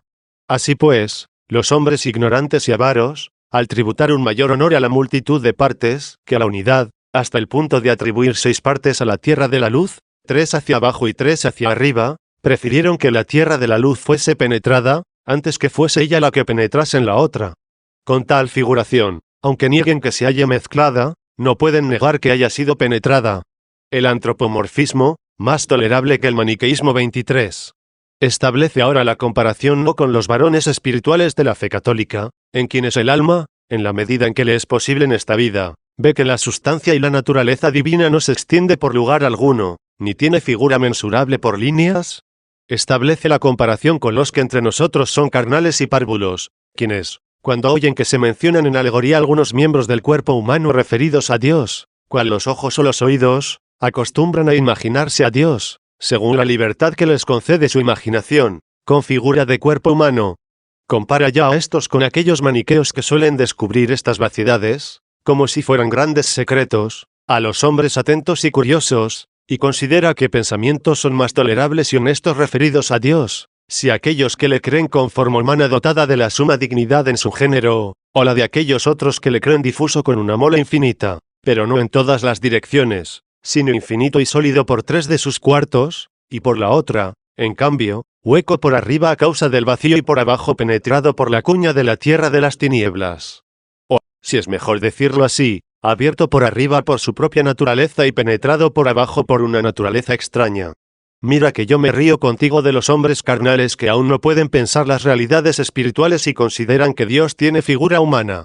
Ríete también tú conmigo, si puedes, de aquellos que se imaginan, con un pensamiento mucho más miserable, una fisura o rotura tan deforme y vergonzosa de Dios, tan huecamente abierta por arriba, tan deshonestamente tapada por abajo. Además, existe esta diferencia, estos hombres carnales que consideran a Dios con forma humana, sí, contentos con estar en el seno de la Iglesia Católica, aunque hayan de ser alimentados con leche, no se precipitan en opiniones temerarias, antes bien nutren en ella el piadoso deseo de buscar, en ella piden para recibir, en ella llaman para que se les abra, comienzan a comprender en sentido espiritual las alegorías y palabras de las Escrituras. Y poco a poco advierten que, de forma congruente, bajo el nombre de oídos, ojos, manos, pies o incluso alas y plumas, según los lugares, o bajo el nombre también de escudo, espada, yelmo se indican los poderes divinos. Cuanto más progresan en esa inteligencia, tanto más se afianzan en su ser católicos. Los maniqueos, en cambio, cuando abandonan tal representación imaginaria, no podrán ser ya maniqueos. Atribuyen a su fundador, como alabanza casi exclusiva y excelsa, el que a él, que había de venir en último lugar, le estaban reservados, para que los descifrase y descubriese, los misterios divinos que los antiguos dejaron en sus libros en sentido figurado. Y, en consecuencia, afirman que detrás de él ya no ha de venir ningún otro doctor enviado por Dios, dado que él, Manés, no expresó nada mediante símbolos y alegorías, antes bien fue él quien reveló las de los antiguos y mostró lo suyo de forma clara y manifiesta. Los maniqueos, pues, no tienen posibilidad de recurrir a interpretaciones distintas cuando se leen estas palabras de su fundador. A una parte y a un lado de aquella tierra santa y luminosa estaba la tierra de las tinieblas. A donde quiera que se vuelvan, necesariamente irán a parar a fisuras o abruptas divisiones y uniones, o a torpísimas apoyaturas, forzados por la miseria de sus imaginaciones. Creer esto, no digo ya de la naturaleza inmutable de Dios, sino de cualquier naturaleza incorpórea, aunque sea mutable, ¿cuál es el alma? Es el colmo de la miseria. Y, sin embargo, si no me fuera posible dirigir mi mirada hacia las realidades superiores ni encauzar mis pensamientos de las falsas imaginaciones, que llevo fijas en la memoria y que entraron a través de los sentidos corpóreos, hacia la libertad y pureza de la naturaleza espiritual. ¿No sería preferible que considerase a Dios en forma de cuerpo humano, antes que adosarle aquella cuña negra a su fisura en su parte inferior y, no hallando con qué tapar la vastísima apertura superior, dejarla descubierta y abierta con un inmenso vacío? ¿Qué hay más horroroso que esta opinión? ¿Qué puede afirmarse o inventarse más tenebroso que este error? El número de naturalezas en la imaginación de Manés 24. Dado que leo, Dios Padre y sus reinos fundados sobre la tierra lúcida y bienaventurada, quiero que se me diga si el Padre, sus reinos y la tierra, son de una misma sustancia. Si ello es así, aquella cuña de la raza de las tinieblas no yende y penetra, lo que sería enormemente vergonzoso por su inefable deformidad, otra naturaleza que sería como el cuerpo de Dios, sino que hendiría y penetraría justamente a la misma naturaleza de Dios. Os ruego que penséis estas cosas, puesto que sois hombres. Os lo ruego, pensad en ellas y huid de ellas. Arrancad y expulsad de vuestra fe los sacrilegios de tales fantasmas, rasgando, si es posible, vuestros corazones. ¿O vais a decir que aquellas tres realidades no son de una idéntica naturaleza, sino que el Padre es de una, los reinos de otra y la tierra de otra, de forma que cada una de estas tres realidades tenga su naturaleza y sustancias distintas y ordenadas según los grados del ser? Si esto es así, Manés debía haber pregonado no dos, sino cuatro naturalezas. Si, por el contrario, el Padre y sus reinos tienen una única naturaleza, y la tierra otra distinta, tenía que haber hablado de tres. O, si prefirió hablar de dos porque la tierra de las tinieblas no pertenece a Dios, pregunto cómo pertenece a Dios la tierra de la luz. Pues si tiene una naturaleza diversa, y Dios no la engendró ni la hizo, no pertenece a Él y sus reinos se ubican en otro ajeno. O si pertenecen a Él por su cercanía, ha de pertenecerle también la tierra de las tinieblas, que no solo toca la tierra de la luz por su cercanía, sino que la surca penetrando en ella. Si, por el contrario, la engendró, no es lógico pensar que tenga una naturaleza diversa. Lo correcto es creer que lo que ha engendrado Dios es lo mismo que es Dios, como se cree en la Iglesia Católica acerca del Hijo unigénito. Así la necesidad os convoca a la torpeza detestable y aborrecible de pensar que aquella cuña negra no yende a otra tierra como distinta, sino a la misma naturaleza de Dios. Porque si Dios no la engendró, sino que la hizo, pregunto de qué la hizo. Si la hizo de sí mismo. ¿Qué otra cosa es esto sino engendrar? Si la hizo de alguna otra naturaleza, pregunto si era buena o mala. Si era buena, ¿existía alguna naturaleza buena que no pertenecía a Dios? Cosa que absolutamente no os atreveréis a afirmar. Si, al revés, era mala, aquella raza de las tinieblas no era la única naturaleza mala. ¿O acaso había tomado Dios con anterioridad alguna parte de ella, que habría convertido en tierra de luz, y sobre la cual habría establecido sus reinos? Entonces la habría hecho de ella entera, para que desde entonces ya no existiera naturaleza mala alguna. Y si no hizo la tierra de la luz de una sustancia ajena, solo queda que la haya hecho de la nada. Dios creó de la nada 25. En consecuencia, si estáis convencidos de que el Dios Todopoderoso puede hacer algún bien a partir de la nada, venid a la Iglesia Católica y aprended que todas las naturalezas, hechas y creadas por Dios, ordenadas según los grados del ser desde las supremas hasta las ínfimas, son buenas todas, pero unas mejores que otras, y todas ellas hechas de la nada, puesto que el artífice divino obra con su poder, por así decir, mediante su sabiduría, a fin de que pueda ser lo que no era y en cuanto sea bueno, y, por el contrario, en la medida en que es deficiente, muestra que no ha sido engendrado por Dios, sino hecho por él de la nada. Si lo consideráis, no hallaréis nada que os retenga. No podéis afirmar que la tierra de la luz, tal como la describía, sea lo mismo que Dios, para que la fealdad de aquel cuarto no afecte a la misma naturaleza de Dios. Ni podéis afirmar tampoco que ha sido engendrado de él, para no veros forzados a entender que es lo mismo que Dios y volváis a parar a la misma deformidad. Ni tampoco que es extraña el para no veros obligados a afirmar que Dios puso sus reinos en otro ajeno y a proclamar no dos naturalezas, sino tres. Ni podéis decir que la hizo él de una sustancia ajena para no admitir que había otro bien distinto de Dios u otro mal además de la raza de las tinieblas. Solo os queda confesar que Dios hizo de la nada la tierra de la luz, pero eso no queréis creerlo. Porque si Dios pudo hacer de la nada algún gran bien, aunque inferior a sí mismo, pudo también, dado que es bueno y de nadie siente envidia, hacer otro bien inferior el primero, pudo también hacer un tercero, al cual se antepondría el segundo y luego un orden de naturalezas creadas descendente hasta llegar al bien ínfimo, de manera que su totalidad no se alargase hacia un número infinito, sino que se contuviese en los límites de uno determinado. O, si no queréis admitir que Dios haya hecho de la nada esa tierra de la luz, no hallaréis salida por donde escapar a tan grandes torpezas y tan sacrílegas opiniones. El pensamiento carnal es libre de crear los fantasmas que le agraden. Por tanto, ved si tal vez os es posible hallar alguna otra representación de la conjunción de las dos tierras, para impedir que se ofrezca al alma esa representación tan detestable y vitanda de la realidad, es decir, una tierra de Dios, sea de la misma naturaleza por la que es Dios, sea de otra distinta sobre la cual, sin embargo, se hayan fundados los reinos de Dios, que yace con su enorme mole en la inmensidad, alargando y abriendo hacia el infinito sus miembros, en los que recibe por la parte inferior de forma torpe y vergonzosa al máximo, incluso aquella inmensa cuña de la tierra de las tinieblas, allí introducida. Mas cualquiera que sea la representación que halléis de la conjunción de estas dos tierras, ciertamente no podéis destruir la carta de Manés, no me refiero a otras en las que hizo una descripción más exacta, quizá parezcan comportar menos peligro, puesto que son menos quienes la conocen, sino a esta carta del fundamento que nos ocupa ahora, que suele ser muy conocida por casi todos aquellos a los que vosotros llamáis iluminados. En ella se halla escrito, a una parte y a un lado de aquella tierra luminosa y santa se hallaba la tierra de las tinieblas, profunda y de inmensa grandeza. 3 hipótesis sobre la forma de contacto 26. ¿Qué más podemos esperar? Se nos afirma que se hallaba a un lado.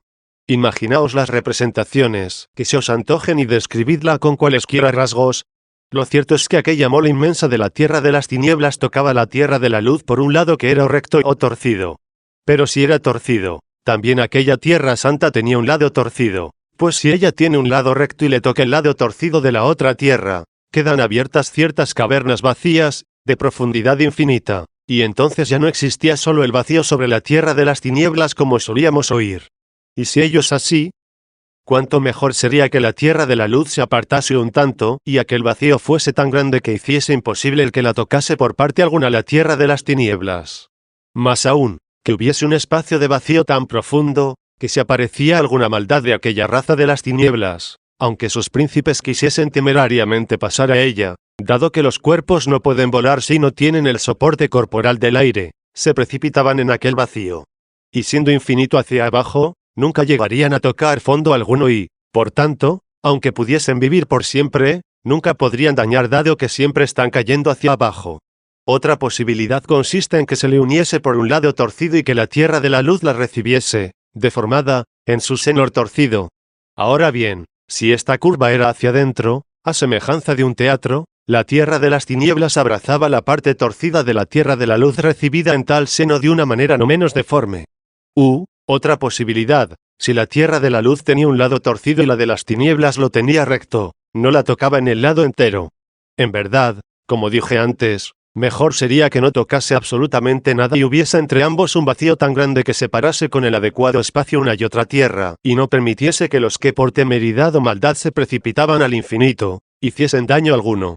Porque si un lado recto se aplicaba a otro recto, no veo, en verdad, ni receptáculo ni aberturas, pero veo, sí, tan grande paz y tan grande concordia entre una y otra tierra, que no puede haber unión más perfecta. En efecto, ¿qué hay más hermoso? ¿Qué cosa más ajustada que una cosa recta unida a otra recta, de forma que ninguna sinuosidad o curva rompa por parte alguna o destruya la unión natural y estable en un espacio infinito y desde una eternidad también infinita? Esos lados rectos de ambas tierras, aunque estuviesen separadas por el vacío, no solo serían por sí mismos bellos al ser tan rectos, sino que, incluso interpuesto ese espacio, se ajustarían entre sí de tal manera que las líneas rectas de una y otra parte se ajustarían produciendo una única belleza por su misma semejanza, aunque no hubiese contacto alguno. Y si, además, tiene lugar ese contacto, no encuentro cosa de la que se pueda afirmar que se halle mayor concordia y paz que estas dos tierras, nada más hermoso que el contacto de dos lados rectos. Belleza y sustancia 27. ¿Qué he de hacer con las almas sumamente miserables extraviadas por el error y encadenadas por la costumbre? Estos hombres no saben lo que dicen cuando tales cosas dicen, pues no se fijan. Os suplico, nadie os urge, nadie os apremia al combate, nadie os insulta por errores pasados, a no ser quien no ha experimentado personalmente la misericordia divina. Para carecer del error, preocupémonos solo de que alguna vez llegue a su fin. Mirad un poco, sin animosidad ni amargura. Todos somos hombres. No nos odiamos a nosotros, sino a los errores y falsedades. Os lo suplico, prestad un poco de atención. El Dios de las misericordias ayude a los que miran y enciende la luz interior a quienes buscan la verdad. Pues, ¿qué podemos entender, si no entendemos que lo recto es mejor que lo torcido?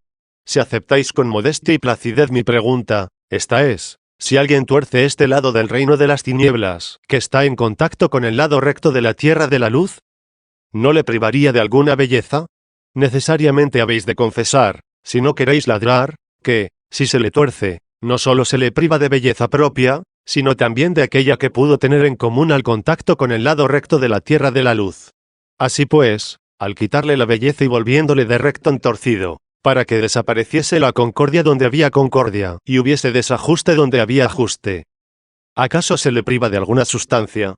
Aprender que la sustancia no es un mal, sino que, como un cuerpo que cambia su figura para peor pierde su belleza o, más exactamente, esta disminuye y se llama feo a lo que antes se llamaba hermoso y desagrada un cuerpo, que antes resultaba agradable, así también la hermosura de la voluntad recta presente en el alma, hermosura por la que vive piadosa y justamente, se pierde cuando esa voluntad cambia para peor.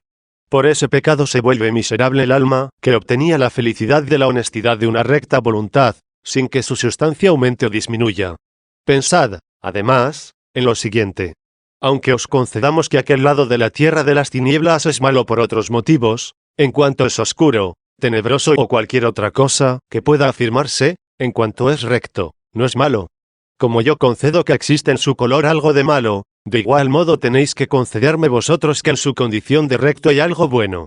Por tanto, es absurdo separar este bien, sea cual sea su dimensión, de la autoría de Dios.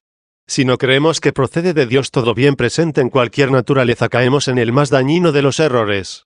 Como afirma Manés que el sumo mal es esta tierra, si en la rectitud de su lado yo hallo un bien de no pequeña hermosura, por lo que se refiere a un cuerpo. Como pretende que esa tierra sea radicalmente extraña al Dios omnipotente y óptimo, si no hallamos otro a quien atribuir ese bien que hay en ella, sino al autor de todos los bienes? Pero también aquel lado era malo, dice. Admitamos que era malo. Con toda certeza sería peor, si en lugar de ser recto hubiera sido torcido. ¿Cómo? Entonces, ¿es el sumo mal, si puede pensarse otro peor que él? Es necesario, pues, admitir algún bien por cuya carencia cualquier realidad se hace peor. Si aquel lado hubiese carecido de la rectitud se hubiera hecho peor. Hay, por tanto, en él algún bien, la rectitud, y nunca me indicarás de dónde le llega si no te vuelves a aquel de quien confesamos que proceden todos los bienes, grandes o pequeños. Pero dejemos ya el examen de este lado para pasar a otra cosa. Manés pone 5 naturalezas en la tierra de las tinieblas 28. Continúa el texto, en aquella tierra habitaban los cuerpos ígneos, es decir, una especie pestífera. Al decir habitaban, ciertamente quiere que se entienda que se trata de seres con vida. Mas para no dar la impresión de que mi reproche se apoya solo en el término, fijémonos en cómo distribuyen 5 clases de seres vivos a todos los habitantes de aquella tierra. Aquí existían tinieblas infinitas, brotando de la misma naturaleza, inmensas y con sus propios vástagos. Más allá de ellos estaban las aguas cenagosas y turbias con sus habitantes, dentro de ellas vientos horribles e impetuosos con su propio príncipe y padres. Dentro, a su vez, se hallaba la región de fuego, incorruptible, con sus jefes y naciones. De igual manera, más dentro, una raza llena de oscuridad y humo, en que moraba el príncipe y jefe de todos, teniendo a su lado otros innumerables príncipes, de los cuales él era la mente y el origen. Estas fueron las 5 naturalezas de la tierra pestífera. Consideramos que esas 5 naturalezas son como partes de una única naturaleza a la que llaman tierra pestífera. Son las siguientes: las tinieblas, las aguas, los vientos, el fuego, el humo. A estas 5 naturalezas las ordena de forma que las tinieblas, por las que comenzó a contar, son exteriores a todas las demás.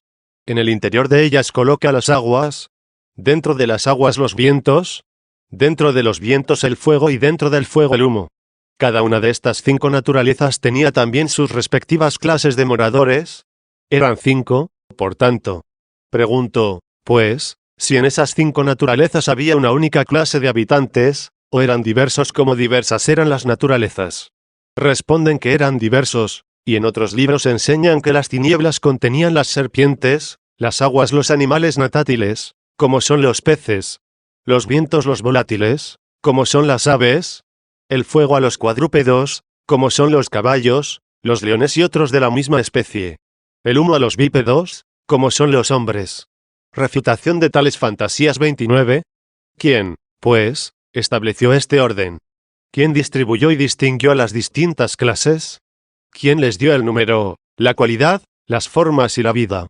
Todas estas realidades son buenas en sí mismas y no se halla quien se las haya otorgado a cada naturaleza a no ser Dios, el autor de todos los bienes. En efecto, ellos no la describen como si fuera el caos, ni al modo en que los poetas suelen aludir a cierta materia informe sin forma exterior, sin cualidad, sin medida, sin número y peso, sin orden ni distinción, un no sé qué de confuso y carente de absolutamente toda cualidad, razón por la que ciertos doctores griegos la denominan Apollón. No, no es así como los maniqueos se esfuerzan por hacer entender esa que llaman tierra de las tinieblas, sino de forma completamente distante y distinta. Asocian y alinean un lado a otro, lo que no solo es diverso, sino también lo contrario. Enumeran 5 naturalezas, las distinguen, las ordenan, enuncian las cualidades que les son propias y ni siquiera les permiten que sean estériles e infecundas. Antes bien las llenan de habitantes propios y les asignan las formas adecuadas y acomodadas a esos habitantes. Y, lo que supera todo lo demás, les otorgan la vida. Enumerar tantos bienes y proclamarlos ajenos a Dios, autor de todos los bienes, equivale a no reconocer ni en las cosas el bien tan grande del orden, ni en sí mismo el mal tan grande del error. Bienes presentes en las naturalezas malas 30. Sigue, pero estas especies que habitaban aquellas 5 naturalezas eran crueles y pestíferas. Como si yo hubiese alabado en ellas la crueldad y la pestilencia. Considera que yo vitupero contigo lo que tú reprochas como males en ellos. Alaba tú conmigo los bienes que tú mismo mencionas en ellos. Así advertirás que quieres hacer pasar por el sumo y supremo mal a bienes mezclados con males. Yo vitupero contigo la pestilencia que hay allí, alaba tú conmigo la salud. En efecto, aquellas especies no hubieran podido ser engendradas o nutridas, ni poblar aquella tierra si no hubieran gozado de alguna salud. Vitupero contigo las tinieblas allí presentes. Alaba tú conmigo su fecundidad. A las tinieblas las denominas inmensas, pero añades, con sus propios vástagos, Aunque las tinieblas no son corpóreas y todo ese nombre no indica otra cosa que la ausencia de la luz, igual que la desnudez es carencia de vestido y el vacío privación de plenitud corporal. Y por eso las tinieblas no pudieron engendrar nada, no obstante que la tierra, siendo tenebrosa, es decir, careciendo de toda luz, hubiera podido engendrar algo. Pero, de momento, omitamos esto. Cuando nacen hijos, hay unas condiciones aptas para la salud, y una concordia regulada por los números ordena y constituye en unidad los miembros de los que nacen, acomodándose recíprocamente los unos a los otros con la paz, fruto de la justa proporción. ¿Quién no comprende que en todo esto merecen más alabanza que reproche las tinieblas? Allí yo vitupero contigo el cieno revuelto de las aguas. Alaba tú allí conmigo la forma, la cualidad de las aguas, los miembros adaptados para nadar de sus habitantes, la vida que contiene y rige el cuerpo, y todas las condiciones acomodadas a la salud de cada clase. Por mucho que recrimines a esas aguas cenagosas y turbias, por el mismo hecho de decir que esas aguas son tales que pueden engendrar y contener sus propios seres animados, no les puedes quitar la forma que posee cualquier cuerpo, ni la semejanza de sus partes por la que hayan la forma y la paz unidas en una misma cualidad, pues si se la quitas, ya no habrá cuerpo alguno. Si eres hombre, advertirás que todas estas cosas son merecedoras de alabanza. Y por mucho que exageres la crueldad de aquellos habitantes, y el ímpetu con que se despedazan y devastan entre sí, no les privas de los límites armoniosos de sus formas por las que cada cuerpo está en paz consigo mismo en virtud del ajuste de sus miembros, ni las condiciones de salud, ni el gobierno por el que el alma mantiene las partes del cuerpo en la unidad de la amistad. Si miras todas estas cosas con sentido humano, ves que esto es más digno de alabanza que lo que en ellas te desagrada de reproche. Yo vitupero allí contigo el horror de los vientos, alaba tú allí conmigo la naturaleza de los mismos, que nos permite el respirar y el nutrirnos, e igualmente la forma de cuerpo, que se extiende y difunde por la concordia de sus partes. Gracias a todo esto podían engendrar, alimentar y mantener en salud a sus moradores. Y alaba también conmigo, junto con los demás bienes de aquellos habitantes, bienes que fueron alabados anteriormente en todos los seres animados, los movimientos ágiles y fáciles desde donde quieren hasta donde desean y el esfuerzo concorde y el batir paralelo de las alas cuando vuelan. Yo vitupero allí contigo la corrupción que causa el fuego, alaba allí tú conmigo el calor que permite nacer y da vigor, y su justa medida en los que nacen a fin de que puedan crecer y perfeccionarse en sus proporciones y medidas, y vivir y habitar allí. Tú sabes que hay que admirar y alabar todo esto, no solo en la morada que es fuego, sino también en los que moran en él. Yo vitupero allí contigo la oscuridad del humo y la crueldad del príncipe que, según dices, moraba en él. Alaba tú en él conmigo al menos el que en el mismo humo no puedas hallar una parte no semejante a las demás, por lo que él conserva su manera el ajuste y proporción de sus partes entre sí, para ser lo que es, en virtud de una cierta unidad. Unidad que nadie considera atentamente sin que la alabe lleno de admiración. ¿Qué más decir? Al humo le añades también la fuerza y el poder de engendrar al atribuirle príncipes como moradores, de forma que, cosa nunca vista aquí, allí el humo es fecundo y ofrece una morada sana a los que lo habitan. Bienes en las naturalezas malas 31. Centrémonos ahora en el mismo príncipe del humo. ¿Solo te fijaste en su ferocidad para vituperarla? ¿No debiste fijarte también en las demás cosas que te forzasen a alabar su naturaleza? Esta tenía alma y cuerpo, ella vivificándole a él animado por el soplo de vida, ella gobernando, él obedeciendo, ella yendo delante, él detrás, ella manteniendo el cuerpo, él no disolviéndose, ella moviendo el cuerpo en la armonía que le es propia, él manteniéndose estable por la unión armónica de sus miembros. ¿No te sientes movido a alabar la paz en orden o el orden en paz presente en este único príncipe? Y lo que he dicho de uno, es dado a entenderlo de todos los restantes. Pero era feroz y cruel también para con los demás. No es esto lo que yo alabo, sino aquellos bienes tan grandes que no quieres considerar. Cualquiera que haya creído temerariamente a Manés, sí, al menos una vez advertido, mira y considera estas cosas, conocerá sin dudar que, cuando habla de estas naturalezas, habla de ciertos bienes, pero no de bienes supremos e increados, ¿cuál es Dios, Trinidad una, ni tampoco de aquellos creados que han sido ordenados en las alturas, como son los ángeles santos y las potestades plenamente bienaventuradas, sino de bienes ínfimos y ordenados en la parte más baja de la escala de los seres, según su propia categoría. Si se compara a estas naturalezas con las superiores, los ignorantes las consideran dignas de reproche, y fijándose en cuanto les falta del bien que poseen, denominan con el nombre de mal a esa misma ausencia de bien. Yo hablo así de estas naturalezas porque reciben los nombres de las cosas que conocemos en este mundo. En efecto, conocemos las tinieblas, las aguas, los vientos, el fuego, el humo. Conocemos también animales que reptan, nadan, vuelan, cuadrúpedos y bípedos.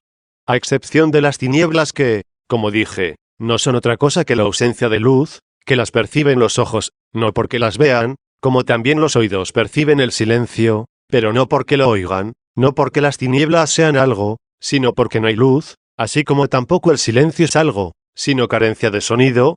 A excepción, repito, de las tinieblas, todas las otras naturalezas antes elencadas y que todos conocen, son tales que ningún hombre sensato enajena de Dios, autor de todos los bienes, su forma, puesto que, en cuanto es laudable y buena. Origen de las fantasías de Manés 32. Al haber querido ordenar en su imaginación las naturalezas de la raza de las tinieblas como si fuesen iguales a las que ha conocido aquí, Manés queda convicto claramente de error. En primer lugar porque las tinieblas no pueden engendrar nada, como ya he dicho. Pero, dice, aquellas tinieblas no eran como las que conoces aquí. Entonces, ¿cómo conoces tú eso que me dices?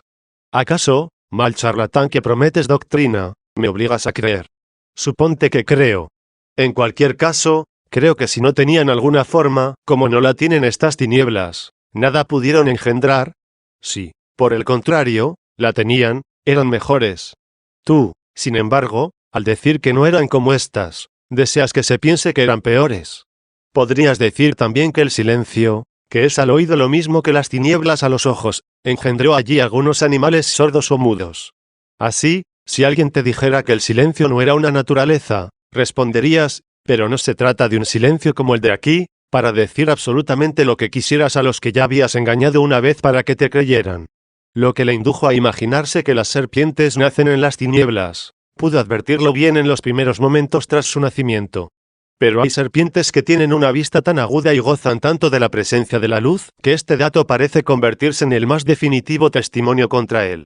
En segundo lugar, le fue fácil fijarse en lo que es propio de los animales, que nadan en el agua y transferirlo a aquellos fantasmas.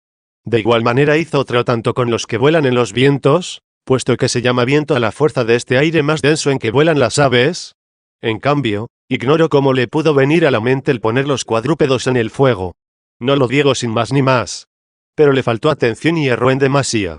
La razón que suelen aducir es que los cuadrúpedos son voraces y experimentan un gran ardor en el apareamiento. Pero muchos hombres superan en voracidad a cualquier cuadrúpedo. Ahora bien, los hombres son bípedos, y Manés no les considera hijos del fuego, sino del humo. Por otra parte, difícilmente se hallará otro animal más voraz que los ánsares. Sea que los ponga en el humo en cuanto bípedos, sea en el agua, porque les gusta nadar, sea en el viento, porque tienen alas y a veces vuelan, lo cierto es que no pertenecen al humo, según su distribución. Por lo que se refiere al ardor en el apareamiento, pienso que Manés vio a los caballos relinchar y arrojarse sobre sus hembras, aun teniendo el freno en la boca. Pero, al querer escribir rápidamente lo visto, no pone atención en el gorrión de pared en comparación del cual cualquier caballo garañón es de hielo. Cuando se le pregunta por qué Manés estableció a los bípedos en el humo, responden que la especie de los bípedos tiende a enaltecerse y es soberbia. De aquí, por tanto, dicen que traen su origen los hombres. Y como el humo se eleva hacia el aire igual que un globo hinchado, no sin fundamento advirtieron su semejanza con los soberbios. Esta observación debió bastarle para mostrar alguna semejanza de lo que es el hombre soberbio, ya para formar, ya para comprender la comparación, pero sin llegar de ahí a creer que los animales bípedos han nacido en el humo y del humo. En verdad, debieron nacer también en el polvo, porque con frecuencia se eleva al cielo con no menor amplitud y altura. Y también en la niebla, porque la mayor parte de las veces la exhala la tierra de tal manera, que quienes la ven de lejos no tienen la certeza de si se trata de humo o de niebla. Para acabar, ¿por qué se ha pasado el argumento tomado de la capacidad de habitar en las aguas y en los vientos a los habitantes mismos? Porque vemos que los que nadan viven en las aguas, y los que vuelan viven en los vientos. Por el contrario, ¿cómo no aterró el fuego y el humo a ese hombre mentiroso, hasta sentir vergüenza de poner en ellos tales habitantes?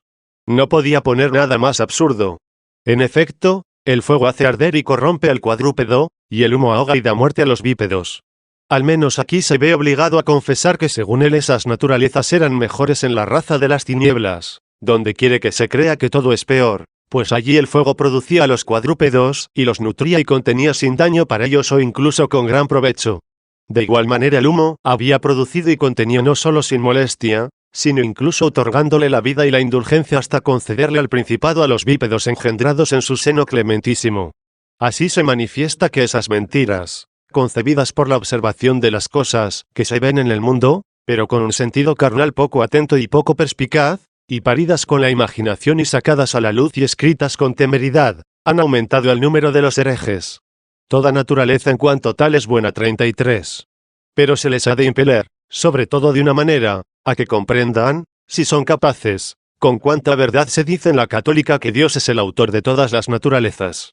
Me refiero a aquella de que me ocupé antes cuando decía, vitupero contigo la pestilencia, la ceguera, el turbio cieno, la horrible impetuosidad, la corruptibilidad, la crueldad de los príncipes y cosas semejantes. Alaba tú conmigo la forma, la distinción, el orden, la paz, la unidad de las formas, el ajuste de los miembros, las proporciones, la respiración vital, el justo punto de la salud, la función rectora y moderadora del alma, y la servidumbre del cuerpo, la semejanza y concordia de las partes en cada una de las naturalezas, tanto las que habitaban, como las habitadas, etc. Si quisieran prestar atención sin terquedad, comprenderían que ellos mismos mezclan los bienes y los males, cuando hablan de aquella tierra, en la que creen que existía únicamente el mal supremo y que, en consecuencia, si eliminan los males mencionados, quedan sin reproche alguno los bienes que fueron alabados. Si, por el contrario, se eliminan los bienes, desaparece la naturaleza misma. De donde ya advierte, quien puede ver, que toda naturaleza en cuanto a naturaleza es un bien, puesto que en una y misma cosa en la que yo hallé que alabar y el que vituperar, si se le quita aquello que es un bien, desaparece en cuanto a naturaleza. Si, por el contrario, se elimina lo que desagrada, permanecerá como naturaleza incorrupta. Elimina de las aguas su ser cenagosas y turbias, quedan las aguas limpias y tranquilas. Elimina de las aguas la concordia de las partes, no habrá agua. Así pues, si eliminado aquel mal permanece la naturaleza más pura, y eliminado el bien no persiste naturaleza alguna, la naturaleza la constituye el tener un bien, mientras que el tener un mal no pertenece a ella, sino que es contra ella. Elimina del viento el horror que causa, y la excesiva impetuosidad que te desagrada, puedes pensar en un viento suave y moderado. Elimina del viento la semejanza de sus partes por la que su cuerpo se perpetúa en la unidad, y se halla en paz consigo mismo para ser cuerpo, no subsistiría naturaleza alguna de viento en que puedas pensar.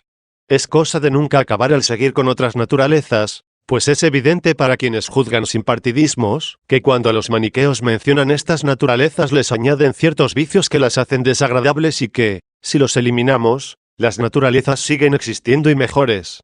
De donde se comprende que las naturalezas en cuanto naturalezas son buenas, puesto que si las quitas alternativamente todo lo que tienen de bueno no habrá naturaleza alguna.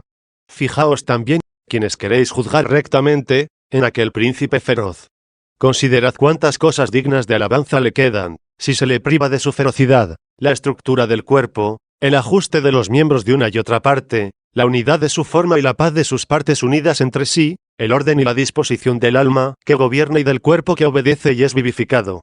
Si se le priva de todas estas cosas, y de otras que quizá no enumeré, no habrá naturaleza alguna de él. No hay naturalezas sin algún bien. 34. Pero quizá digáis que esos males no pueden eliminarse de esas naturalezas y, por tanto, han de considerarse como naturales. Ahora no se pregunta qué puede o no puede quitarse, pero en verdad no aporta poca luz para comprender que todas las naturalezas en cuanto naturalezas son buenas el hecho de que tales bienes puedan pensarse independientemente de tales males, mientras que ninguna naturaleza puede pensarse sin tales bienes. En efecto, yo puedo pensar en las aguas sin la agitación y el fango, pero no se le ocurre al alma, ni puede experimentarse de modo alguno, alguna especie de cuerpo sin la paz de sus partes unidas. Y por esto mismo, ni siquiera aquellas aguas cenagosas pudieron existir sin ese bien, al cual deben el poder ser una naturaleza corpórea. Afirmáis que esos males no pueden eliminarse de tales naturalezas. Se os responde que tampoco pueden eliminarse de ellas esos bienes. ¿Por qué, pues, queréis que se llamen males naturales a esas realidades en atención a aquellos males que creéis que no se les pueden quitar, Y no queréis que se hable de bienes naturales en atención a aquellos bienes que se os demuestra que no se les pueden quitar. Solo queda que busquéis, pues esta es la última palabra, de dónde proceden aquellos males, que también a mí me desagradan, como yo mismo reconocía. Os responderé quizá, si vosotros me decís antes de dónde proceden aquellos bienes, que vosotros mismos os veis obligados a alabar, si no queréis que vuestro corazón caiga en el mayor de los absurdos. Mas, ¿por qué he de buscar yo tal cosa, si ambos confesamos que todos los bienes, cualesquiera que sean e independientemente de su grandeza, proceden del único Dios que es sumamente bueno? Ofreced resistencia a vosotros mismos a manes que juzgó que en esa tierra de las tinieblas, inventada por él, hay tantos y tan grandes bienes, los que hemos mencionado y justamente alabado, a saber, la paz y la concordia de las partes en cada una de las naturalezas, la salud y el vigor de los seres animados y demás cosas, que ya da vergüenza repetir. Pero de tal manera que intentó desvincularla de aquel Dios al que confiesa autor de todos los bienes. No vio tales bienes, al fijarse únicamente en lo que le desagradaba. Es el caso de alguien que, aterrado por el rugido de un león, y viéndole arrastrar y destrozar los cuerpos de las bestias y de los hombres, que hubiese apresado, se hubiese abatido con una como debilidad infantil y con tanto temor en su alma que, considerando solo su ferocidad y crueldad, y desatendiendo totalmente las demás cosas que posee y pasando por alto la naturaleza de ese ser animado, gritase que era no solo un mal, sino un gran mal, con exageración proporcionada a su temor. Si, por el contrario, viese llevar un león amansado, domada ya su ferocidad, sobre todo si nunca antes le hubiese aterrorizado, se pararía con tranquilidad y sin temor a contemplar y alabar su belleza. Al respecto yo no diré más de lo que concierne particularmente a este asunto, a saber, que puede acontecer que alguna naturaleza resulte molesta por algún motivo, y de ahí nazca la aversión hacia toda ella, no obstante ser claro que es mucho mejor la forma de una bestia viva y verdadera, incluso cuando infunde terror en la selva, que la de otra, pura imitación y simulación, cuando se la lava pintada en un mural. Quizá no nos engañe Monets con este error, ni nos vuelva ciegos para contemplar la hermosura de las naturalezas, cuando vituperan ellas algunas cosas de tal manera que obligue a sentir desagrado total frente a lo que no puede vituperar en su totalidad. Y de este modo, situando nuestra alma en un juicio equilibrado, preguntemos ya de dónde proceden los males que acompañan a aquellos bienes y que también yo desapruebo, según he afirmado. Esto lo veremos más fácilmente, si somos capaces de reducirlos todos a un solo término. El mal y la corrupción 35. ¿Quién dudará de que todo eso a lo que llamamos mal no es otra cosa que la corrupción? Ciertamente los distintos males pueden designarse con distintos términos, pero el mal de todas las cosas en las que se puede advertir alguno es la corrupción. Pero la corrupción de un alma sabia se denomina ignorancia, la corrupción del alma prudente, imprudencia, la corrupción del alma justa, injusticia, la corrupción de la fuerte, flojedad, la corrupción de la que se halla en quietud y tranquilidad, ambición o miedo o tristeza o jactancia. Luego, la corrupción de la salud de un cuerpo animado, dolor y enfermedad. La corrupción de las fuerzas, cansancio. La del descanso, fatiga. La corrupción de la hermosura en un único cuerpo, fealdad. La de la rectitud, torcedura. La del orden, perversidad. La de la integridad, división, fractura o disminución. Es cosa larga y difícil mencionar por su nombre todas las corrupciones de estas cosas que he mencionado y de otras innumerables, puesto que muchas que se hallan en el cuerpo pueden hallarse igualmente en el alma. Son innumerables las cosas en las que la corrupción recibe un nombre específico. Con todo, ya es fácil ver que la corrupción no daña nada, sino en cuanto destruye el estado natural, y que, por tanto, ella no es una naturaleza, sino algo contra la naturaleza. Y si no se halla en las cosas otro mal que la corrupción, y la corrupción no es una naturaleza, ninguna naturaleza es verdaderamente un mal. Si quizá no sois capaces de comprender esto, considerad que todo lo que se corrompe, se ve disminuido en algún bien, puesto que si no se corrompiese, estaría incorrupto. Si, por el contrario, tampoco pudiese corromperse en absoluto, sería incorruptible. Es necesario, sin embargo, que, si la corrupción es un mal, tanto la incorrupción como la incorruptibilidad sean un bien. Pero ahora no se plantea el problema acerca de la naturaleza incorruptible. Tratamos de las naturalezas que pueden corromperse.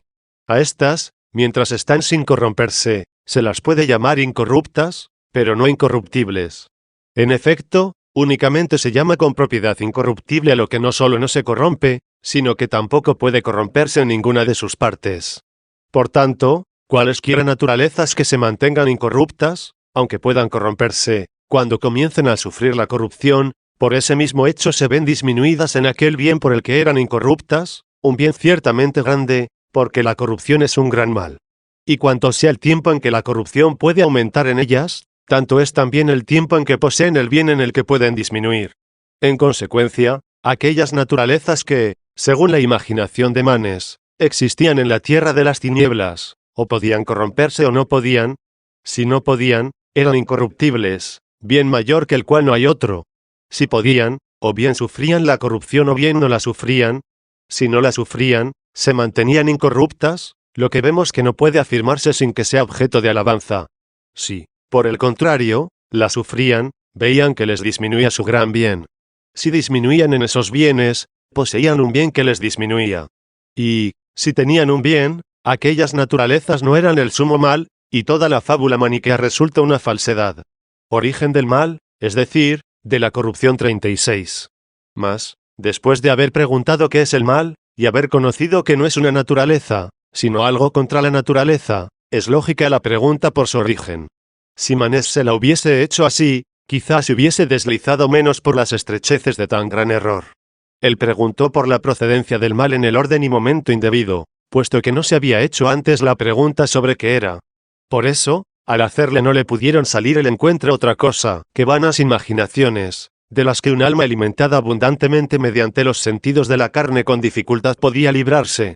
Alguien deseando no ya litigar, sino evitar el error, dirá: ¿de dónde procede esta corrupción, que advertimos que es como el mal general de las cosas que son buenas, aunque corruptibles? Quien pregunta en tales condiciones, al instante hallará la verdad al pedir con gran ardor y pulsar piadosamente con constante perseverancia. Los hombres pueden traer en cierto modo a la memoria las cosas mediante los signos, que son las palabras, pero quien enseña es el único verdadero maestro, la misma verdad incorruptible, el único maestro interior. Él se hizo también maestro exterior para llamarnos de lo exterior a lo interior, y tomando la forma de siervo, se dignó a parecer humilde a los que yacían, para que, al levantarse, se les mostrase su sublimidad. Supliquemos en su nombre y, implorando la misericordia del Padre por su mediación, investiguemos estas cosas. A quienes preguntan de dónde procede la corrupción, se les puede responder de entrada brevísimamente, diciéndoles: procede del hecho que estas naturalezas, que pueden corromperse, no han sido engendradas de Dios, sino que han sido hechas por Él de la nada. Puesto que la razón superior se demostró que eran buenas, nadie puede decir rectamente: Dios no debía haber hecho estas cosas buenas. Si, por el contrario, dijere, las debía de haber hecho sumamente buenas, es preciso que comprenda que el sumo bien es aquel que hizo estas cosas buenas. Solo Dios es sumamente bueno. 37. ¿Qué mal habría, dices tú, en que también estas cosas hubiesen sido hechas sumamente buenas? Y, sin embargo, si alguien, aceptando y creyendo que Dios Padre es el soberano bien, nos preguntase, en el caso de que existiese alguna otra cosa sumamente buena, ¿de dónde nos parecería a nosotros, juzgando con piedad, que procedía? Nuestra respuesta no sería ciertamente recta si no dijéramos que de Dios Padre, que es sumamente bueno. Así pues, recordemos que lo que es de Dios Padre ha nacido de Él, sin haber sido hecho por Él de la nada y que, por tanto, también es sumamente, es decir, incorruptiblemente bueno. Y vemos que es injusto desear que las cosas hechas por Él de la nada sean tan sumamente buenas, como es sumamente bueno aquel a quien engendró de sí, pues, si no lo hubiese engendrado único, no hubiese engendrado lo que Él es, puesto que Él es único. Por tanto, es propio de ignorantes e impíos buscar hermanos al Hijo único por quien el Padre hizo de la nada todas las cosas, a no ser en su condición humana en la que se dignó aparecer. Por eso las Escrituras hablan de Él como unigénito y como primogénito, unigénito del Padre, primogénito de entre los muertos. Dice así: y vimos su gloria, como la del unigénito del Padre, lleno de gracia y de verdad. 15. Y Pablo a su vez, para que Él sea el primogénito entre muchos hermanos. 16. Y si dijéramos, no son buenas estas cosas hechas de la nada, sino solo la naturaleza de Dios, sería señal de envidia ante tan grandes bienes. Además, es palabra llena de impiedad el considerar una injuria al no ser lo que es Dios y, en consecuencia, no querer ser un cierto bien por el hecho de que se le antepone Dios. Te suplico, naturaleza del alma racional, que toleres el ser un poco menos que Dios. La diferencia es tanto menor cuanto que después de Él no hay nada mejor que tú. Toléralo, repito, y sé manso con él, no sea que te arroje a los abismos, en donde, por las estrecheces que conlleva el castigo, te parezca cada vez más vil el bien que eres. Si sientes indignación porque Dios te antecede, eres soberbia ante Él, y tienes sentimientos injuriosos para con Él, si no te congratulas con dicha inefable de que eres un bien tan grande que solo Él es superior a ti. Establecido y asegurado esto, no digas cosas como esta: Dios no debió hacer otra naturaleza fuera de mí. No quisiera que hubiese hecho algún bien después de mí, pero no debió ser el último el bien, que va a continuación de Dios. Aquí se manifiesta sobre todo cuán gran dignidad te otorgó Dios, el único que por su naturaleza domina sobre ti, al crear otros bienes sobre los cuales también tú tengas dominio. Y no te cause extrañeza el que ahora no te sirvan plenamente y que incluso alguna vez te atormenten. Tu Señor tiene potestad mayor que la tuya sobre las cosas que están a tu servicio, pues la suya es potestad sobre los siervos de tus siervos. ¿Qué tiene de extraño el que aquellas cosas sobre las que tenías dominio se hayan convertido en castigo para ti que has pecado, es decir, desobedecido a tu Señor? ¿Hay cosa más justa? ¿Qué existe más justo que Dios? Eso lo mereció la naturaleza humana en Adán, pero no es el momento para hablar de ello. Dios muestra ser dominador justo en los justos premios, y en los justos castigos, en la felicidad de los que viven santamente y en el tormento de quienes pecan. Con todo, no has sido abandonada sin misericordia tú, a quien te llama a que vuelvas mediante ciertas combinaciones de acontecimientos y de tiempos. Así, gracias al justo decreto del Altísimo Creador, se llegó hasta los bienes terrenos, que se corrompen y vuelven a recuperar su forma para que tuvieses mezclados alivio y tormento, a fin de que alabases a Dios al deleitarte por la ordenación de los bienes, y buscases refugio en Él, ejercitada por la experiencia de los males. De este modo, en la medida en que te sirven, los bienes terrenos manifiestan que tú eres su señora, y, en cuanto te resultan molestos, te enseñan a servir a tu Señor. La naturaleza proviene de Dios. La corrupción, de la nada 38. Por lo cual, aunque el mal sea una corrupción y aunque no proceda del Creador de las naturalezas, sino que se deba al haber sido hechas de la nada, bajo la dirección y gobierno de todo por parte de Dios, su autor, la misma corrupción está encuadrada en un orden de tal manera que no daña sino a las naturalezas ínfimas para suplicio de los condenados y ejercitación y admonición de los que vuelven a Él, para que se adhieran a Dios incorruptible y permanezcan incorruptos. En esto consiste nuestro único bien, como dice el profeta: mi bien consiste en adherirme a Dios. 17. No digas tampoco: Dios no debía haber hecho naturalezas corruptibles. En cuanto son naturalezas, las hizo Dios. En cuanto son corruptibles, no las hizo Él, pues ninguna corrupción procede de Él, que es el único incorruptible. Si comprendes esto, da gracias a Dios. Si no lo comprendes, reposa y no condenes temerariamente lo que aún no has entendido. Suplícale a Él, luz de la mente. Centra tu atención para que puedas comprender. Al decir naturaleza corruptible, he empleado dos términos, no uno. Igualmente, cuando alguien dice Dios hizo de la nada, no oímos una realidad, sino dos. Asocia, pues, el primer para el segundo, y cuando oigas naturaleza, refiérelo a Dios, y, cuando oigas corruptible, a la nada, de manera, sin embargo, que la corrupción misma, aunque no proceda de la obra de Dios, ha de ser dispuesta por su potestad según el orden de las cosas y los méritos de las almas. De esta manera decimos correctamente que de Él procede el premio y el suplicio. En consecuencia, Él no creó la corrupción, aunque pueda entregar a la corrupción a quien la haya merecido, es decir, a quien personalmente haya de corromperse por el pecado, para que experimente, sin quererlo, la corrupción que le tortura quien, queriendo, ocasionó la corrupción que le halagaba. ¿En qué sentido vienen los males de Dios? 39. Yo hago los bienes y creo los males. 18.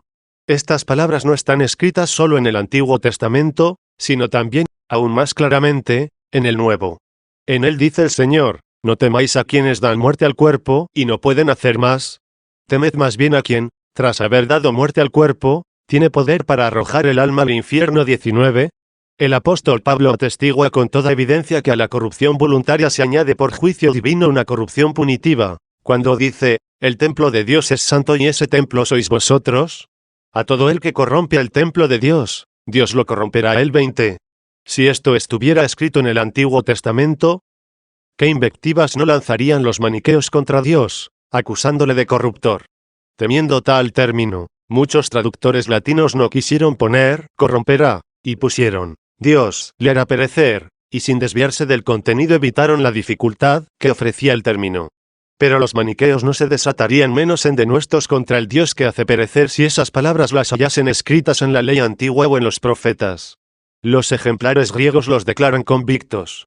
En ellos está escrito con toda claridad: a todo el que corrompe el templo de Dios, Dios le corromperá a él. Si alguien les pregunta en qué sentido se dijo, para no considerar a Dios como corruptor, exponen al instante que corromperá se dijo en el sentido de entregará a la corrupción o cualquier otro que les sea posible.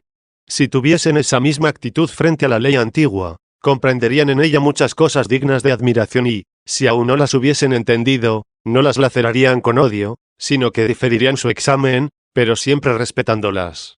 La corrupción tiende al no ser 40. Si alguien no cree todavía que la corrupción proviene de la nada, para comprenderlo ponga ante sí estas dos cosas, ser y no ser, como teniendo un origen diverso. Así caminaremos más lentamente con los lentos. Luego ponga como en el medio algo, por ejemplo, el cuerpo de un ser vivo, y pregúntese a qué parte tiende, si al ser o al no ser, en tanto que se forma y nace, en tanto que aumenta su forma, se nutre, se vigoriza, se fortalece, adquiere hermosura, se afirma, y en la medida en que permanece y en cuanto se estabiliza. Ese no dudaría de que ciertamente hay algo en el mismo comienzo, pero que cuanto más se afianza y se afirma en forma, belleza y valor, tanto más se hace realidad su ser, y tiende hacia aquella parte en que está colocado el ser. Comience ahora a corromperse. Debilítese todo su estado, mengüen las fuerzas, agótese la fortaleza, vuélvase fea la forma, destrúyase la trabazón de los miembros, consúmase y desaparezca la concordia de las partes. Pregunte también ahora por esta corrupción, hacia dónde tiende, si hacia el ser o hacia el no ser. No pienso que sea tan ciego y torpe de mente, que dude que ha de responderse a sí mismo, y no experimente que cuanto más se corrompe algo, tanto más tiende hacia la destrucción, hacia el no ser. Si hemos de creer que Dios es inmutable e incorruptible, y es manifiesto que eso a lo que se llama nada no existe en absoluto, y si te colocas ante el ser y el no ser, y conoces que cuanto más se acrecienta la forma de algo tanto más tiende hacia el ser y que cuanto más aumenta la corrupción tanto más tiende al no ser, ¿por qué dudas en decir, respecto a cualquier naturaleza corruptible, que procede en ella de Dios, que de la nada, dado que la forma es conforme a la naturaleza, y la corrupción contra ella? La forma, al aumentar, fuerza a ser y confesamos que Dios es el sumo ser. En cambio, la corrupción, al aumentar, fuerza a no ser, y consta que lo que no es nada. ¿Por qué, repito, dudas en decir que procede de Dios y que de la nada en la naturaleza corruptible, de la que afirmas que es naturaleza y que es corruptible? ¿Y por qué buscas una naturaleza contraria a Dios, si, confesando que es el sumo ser, adviertes que nada le es contrario? La corrupción procede de nosotros con el permiso de Dios. 41. ¿Por qué entonces, preguntas, quita la corrupción a la naturaleza lo que Dios le dio? No se lo quita más que cuando lo permite Dios. Y Él lo permite cuando lo juzga conforme al orden y justicia según la jerarquía de los seres y los méritos de las almas. La forma de la voz emitida pasa y perece en el silencio, y nuestro hablar se desarrolla por la desaparición y sucesión de las palabras que pasan, y la distinción, hecha con elegancia y suavidad, le viene de los proporcionados espacios de silencio que se intercalan.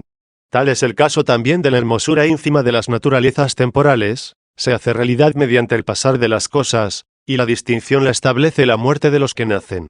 Si nuestros sentidos y memoria pudiesen captar el orden y los modos de tal belleza, nos agradaría tanto que ni siquiera osaríamos llamar corrupción a las menguas por las que se establece la distinción.